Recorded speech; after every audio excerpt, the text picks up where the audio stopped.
जो खबरें हम रोज़ देखते हैं उनकी हेडलाइंस के पीछे एक बिल्कुल ही नया और बहुत पेचीदा आलमी ताकत का खेल शक्ल ले रहा है।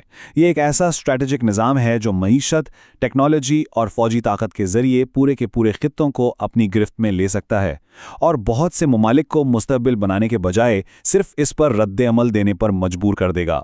आइए समझते हैं कि ये नया आलमी खेल असल में है क्या। अब सोचें ज़रा, ये सवाल कोई ख़याली बात नहीं है। ये असल में उस मुस्तकबिल की एक झलक है जिसकी बुनियाद आज रखी जा रही है। एक ऐसा मुस्तकबिल जहां जंग का मैदान ही बदल चुका है और जीतने वाले वो होंगे जिन्होंने गोली चलने से बहुत पहले ही स्ट्रेटेजिक बढ़तरी हासिल कर ली हो। लेकिन इस नई हकीकत को कौन सी ताकतें मुमकिन बना रही हैं, इसे समझना हमारे लिए बहुत ज़रूरी है।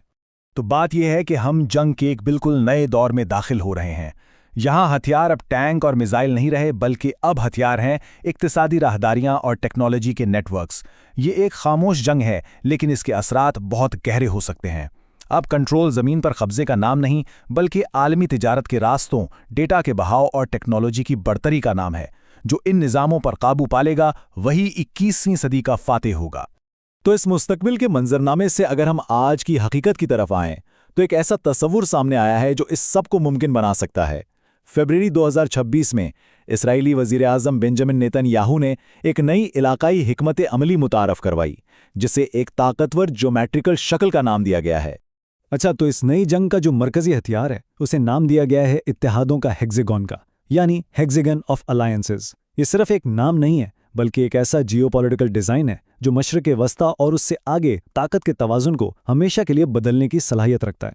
तो आखिर ये हेक्सागन है क्या? तो ये हेक्सागन आखिर है क्या? देखें, सबसे पहली बात तो ये समझ लें कि ये कोई नेटो जैसा बाकायदा फौजी मुआहदा नहीं है। नहीं, ये इससे कहीं ज़्यादा लचकदार और आप कह लें जदीद है। इसे एक पावर नेटवर्क के तौर पर देखें, जो सप्लाई चेन्स, फौजी ताउन और टेक्नोलॉजी को एक वाहिद ताकतवर स्ट्रेटेजिक ब्लॉक में जोड़ता है, और इसका हदफ कई बर्रे आज़मों पर फैला हुआ है।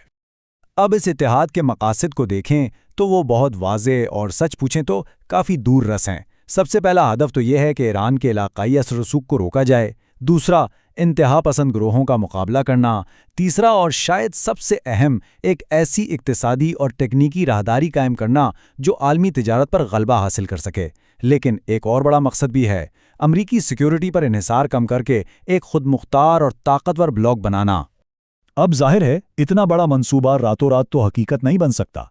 इसे मरहलावार यानी स्टेप बाय स्टेप बनाने का एक पूरा प्लान है। पहला कदम है मौजूदा ताल्लुकात को मजबूत करना, जैसे इजराइल और अरब ममालिक के दरमियान इब्राहिम अकॉर्ड्स और भारत, इजराइल, मुत्तहिदा अरब इमारात और अमरीका पर मुश्तमिल I2U2 ग्रुप। इसके बाद सिक्योरिटी और इंटेलिजेंस शेयरिंग को बढ़ाया जाएगा। तीसरा मरहला है इक्तिसादी राब्ते, जिसका मरकज IMEC यानी India middle east Europe economic corridor होगा। आखिर में इस नेटवर्क को मजीद ममालिक तक फैलाकर इसे एक मुस्तकिल स्ट्रैटेजिक ब्लॉक की शक्ल दी जाएगी। तो फिर सवाल ये उठता है कि इस बड़े खेल के मरकजी खिलाड़ी हैं कौन? देखें, ये इत्तेहाद सिर्फ चंद ममालिक का मजमुआ नहीं है, बल्कि हर मुल्क का एक ख़ास किरदार है, जिससे ये एक मुकम्मल निज़ाम बनता है। आइए ज़रा देखते हैं कि कौन क्या रोल अदा कर रहा है। इस इत्तेहाद की जो असल ताकत है ना, वो इसके मेंबरान के किरदारों में छिपी है। इसराइल को देखें तो वो सिक्योरिटी और जदीद टेक्नोलॉजी का मरकज़ है। भारत अपनी बहुत बड़ी मईशत के साथ एशिया को जोड़ रहा है। खुलीजी रियासतें तवानाई और पैसा फराम करती हैं। यूनान और कुब्रस यूरोप का गेटवे बनते हैं, जबकि अफ्रीकी शराकतदार वसाइल और स्ट्रेटेजिक गहराई देते हैं। ये सब टुकड़े मिलकर एक मुकम्मल और खुद कफील निज़ाम बनाते हैं, जिसमें सिक्योरिटी, मईशत, टेक्नोलॉजी और जोग्राफिया सब एक दूसरे को मजबूत करते हैं। लेकिन जैसा कि हर बड़े मंसूबे के साथ होता है, इसके भी नाक़दीन हैं और इसके सामने बड़े चैलेंजेस भी हैं। तो ये समझना भी बहुत ज़रूरी है कि इस इत्तेहाद को लोग किस नज़र से देख रहे हैं और इसकी राह में क्या रुकावटें खड़ी हैं। एक गैर जानिबदाराना तज्ज़िये के लिए हमें इसके खिलाफ दलाइल पर भी गौर करना होगा। यहाँ आकर कहानी दो बिल्कुल मुख्तलिफ रुख ले लेती है। एक तरफ इसके हामी हैं जो इसे इंतहा पसंदी के खिलाफ और इलाकाई इस्तेहकाम के लिए एक बहुत अहम कदम करार देते हैं, लेकिन दूसरी तरफ नाक़दीन इसे महज एक ब्रांडिंग की मश्क या इसराइल की सिफारती तन्हाई कम करने की एक कोशिश समझते हैं। कुछ हल्के इसे एक मुस्लिम मुखालिफ ब्लॉक के तौर पर भी देखते हैं, जबकि बाज़ तज्जियाकारों का मानना है कि ये सयूनियत और हिंदुत्व के बढ़ते हुए नज़रियाती इत्तेहाद की अक्कासी करता है। अच्छा, सिर्फ तनकीद ही नहीं, इस मंसूबे की राह में कुछ बहुत ठोस हकीकी रुकावटें भी हैं, जैसे कि भारत का मसला। उसे इजराइल और ईरान दोनों के साथ अपने ताल्लुकात में तवाज़ुन रखना है, और ये कोई आसान काम नहीं है।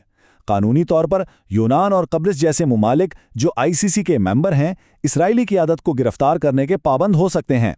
इसके अलावा पाकिस्तान और हमास जैसे इलाकाई अदाकार इसकी शदीद मुखालफत कर रहे हैं, और गज़ा के तनाज़े ने अरब दुनिया के साथ ताल्लुकात को मज़ीद पेचीदा बना दिया है। तो सवाल ये है कि इन सारी हिकमत अमलियों का, इन मंसूबों का हकीकी दुनिया पर असर क्या हो रहा है? नतीजा निकल रहा है एक शदीद जियोपॉलिटिकल दबाव की सूरत में। ये वो ख़तरनाक सूरत हाल है जहां ममालिक को दो ताकतवर ब्लॉक्स के दरमियान किसी एक का इंतखाब करने पर मजबूर कर दिया जाता है, और यहां गलत इंतखाब की कोई गुंजाइश नहीं होती। इस आलमी मुकाबले के बिल्कुल मरकज़ में दो बहुत बड़ी इक्तिसादी राहदारियां खड़ी हैं। एक तरफ है भारत और इसके इत्तेहादियों का IMEC, जो भारत को सीधा यूरोप से जोड़ता है, और दूसरी तरफ है चीन का CPEC, जो इसे बहीरे अरब तक बराह रास्त रसाई देता है।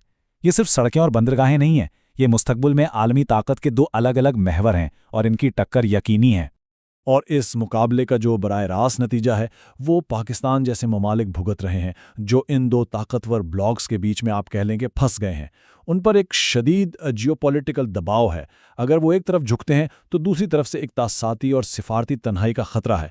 ये एक ऐसी नाजुक सूरत हाल है जहां एक गलत कदम मुल्क को कई दहाइयां पीछे धकेल सकता है। तो आखिर में सारी बात इस एक सवाल पर आके रुक जाती है कि इस नए आलमी खेल में ममालिक अपना किरदार क्या चुनते हैं? क्या वो खुद खिलाड़ी बनेंगे जो खेल की समत का तयन करें, या फिर शतरंज की बिसात पर सिर्फ एक मोहरा बनकर रह जाएंगे जिसे दूसरे अपनी मर्जी से चलाएंगे? आगे मुस्तकबिल के दो रास्ते बिल्कुल साफ नजर आते हैं। अगर ये इत्तेहाद कामयाब हो जाता है तो एक बिल्कुल नया आलमी पावर ब्लॉक उभरेगा जो तिजारत और टेक्नोलॉजी को कंट्रोल करेगा, और भारत एक सुपर पावर के तौर पर सामने आएगा। लेकिन अगर ये नाकाम होता है तो ये सिर्फ एक ख्वाब बनकर रह जाएगा, और ये खित्ता मौजूदा अफरा तफरी में ही डूबा रहेगा। दाव पर सिर्फ एक इत्तेहाद नहीं बल्कि पूरे खित्ते का मुस्तकबिल लगा हुआ है। और यही बात हमें इस इक्तिबास की तरफ लाती है कि 2030 से 2040 का असल मैदान जंग गैर मरी है, यानी नज़र नहीं आएगा। असल जंग मईशत, टेक्नोलॉजी और इत्तेहादों की है। ये जंग धमाकों से नहीं बल्कि तिजारती रास्तों की तब्दीली, डेटा पर कंट्रोल और टेक्नोलॉजी की नाकाबंदी से शुरू होंगी। और आखिर में सबसे बड़ा सवाल ये नहीं है कि ये इत्तेहाद कामयाब होगा या नहीं। असल सवाल ये है कि इस बदलती हुई दुनिया में हर मुल्क अपनी बका और मुस्तकबिल को कैसे यकीनी बनाता है। क्या वो इस नए निज़ाम को बनाने वालों में शामिल होगा या इस निज़ाम के रहमो करम पर होगा? इसका जवाब तो आने वाला वक्त ही देगा।